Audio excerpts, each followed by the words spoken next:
जलेश्वर रे अनुभव। जलेश्वर शिखरपुर हेलीपैड पड़िया भारतीय जनता पार्टी द्वारा आयोजित विशाल युव समावेश कार्यक्रम में जोगदे बीजेडी सरकार और पांडियन विरुद्ध में बसिଛନ୍ତି सांसद तथा अभिनेता अनुभव महांती। स्वतंत्र हेलिकॉप्टर जोगे मंगलवार समय 2:45 समय शिखरपुर रे आसी पहुंचिले। से कहिଛନ୍ତି सुजोग आसीछि तमिल शासन ओडिशा को मुकुळाइबा पई। जून 10 रे ओडिशा रे बीजेपी सरकार गढ़िबो बोली हजार हजार कर्मी को उद्बोधन देइछन्ति अनुभव। बालेश्वर लोकसभा प्रार्थी प्रताप चंद्र षडंगी और जलेश्वर प्रार्थी ब्रजमोहन प्रधान पई दुईटी पद्मफूल चिन्ह रे भोट देबाकू निवेदन करिछन्ति अनुभव।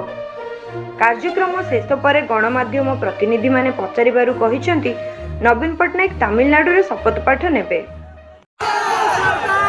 भारतीय जनता पार्टी और मोदी सरकार आपण मानकु अनुरोध करिया पई आसीछु। ए उदुदिया खरारे आपण माने अनेक समय धरी अपेक्षा करिथिबारु हमको उत्साहित करिथिबारु आपण मानक पाखरे मु चिर ऋणी रहिबी। युवपीढ़ी पाखे तो निश्चित भाव में, किंतु जो माँ मौसी माने जो गुरुजन माने एते खलारे भी अपेक्षा करिसेंती आशीर्वाद देबा पई एवं एई विकास धारा रे ओडिशा को जोड़िबा पई भारतीय जनता पार्टी को समर्थन।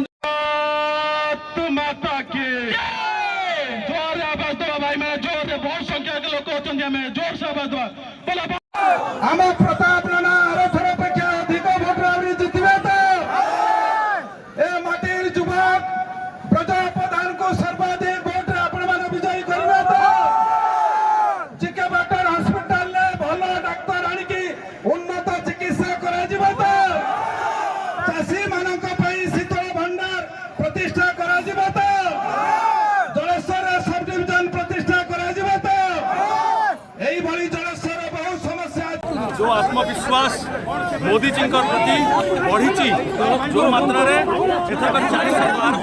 केंद्र में हवा जाऊँग ओडिशा भी इतिहास भाजपा सरकार भाजपार प्रथम मुख्यमंत्री शपथ ग्रहण करेंगे 10 जून 2024 ओडिशा